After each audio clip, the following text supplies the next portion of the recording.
मैंने नए साधक देखे हैं, साधिकाएं देखी हैं, मनुष्य जीवन का देखा है जो कि माया में ओत-प्रोत रहते हैं, भेद बुद्धि करते हैं, उनकी बुद्धि में भेद होता है।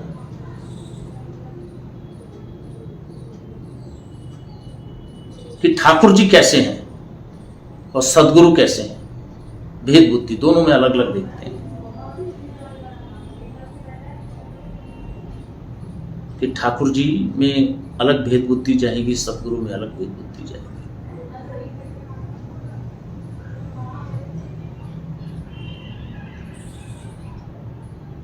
ऐसी एक महिला है, अभी पिछले दिनों मुझे मिली, तो भेद बुद्धि मुझे उसकी पता चली।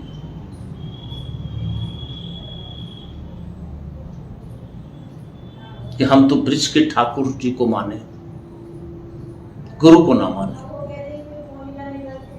सदगुरु को ना माने।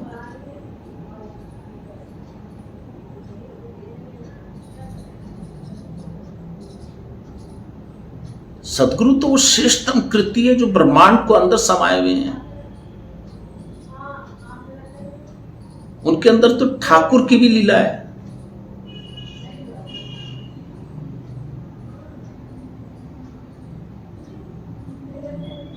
यहां साधक या वो व्यक्ति वो भेद बुद्धि के कारण अपने जीवन के पथ के विनाश की स्थिति में, नीचे और निम्नगामी स्थिति में जाने की भाव में चली जाती है।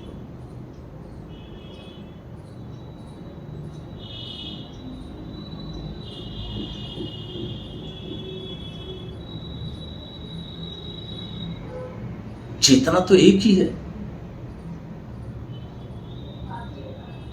हार्ड मास का फर्क है। सतगुरु के अंदर वही चेतना है ब्रह्मांड की, और सदगुरु के बाद आने वाले कोई और गुरुओं के 40 साल के बाद 50, उनके पास भी चेतना वही होगी।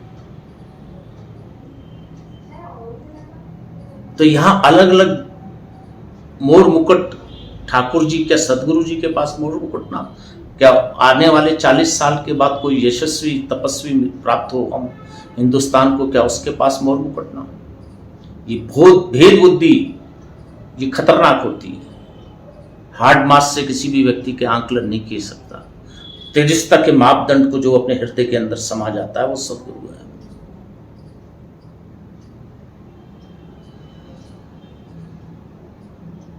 ये कुतर्क की बातों में साधक को नहीं पढ़ना चाहिए। अरे तुम उतना श्रेष्ठ तो बनो अपने पथ में, तुम अंतर्गत अवस्था में उठो तो सही। तुम्हारी बुद्धि में इतनी क्या, बुद्धि को शून्य अवस्था में तो लाओ। और जब तुम भेद बुद्धि करते हो तो ठाकुर जी भी क्या, कन्हैया जी भी क्या, गुरु तत्व भी क्या, उसी अवस्था में तुम्हें छोड़कर चला जाता है। जब समय आएगा देखा जाएगा, जो क्षण आएगा तो देखा जाएगा। तो साधक को साधना में, जीवन में भेद बुद्धि नहीं करनी चाहिए।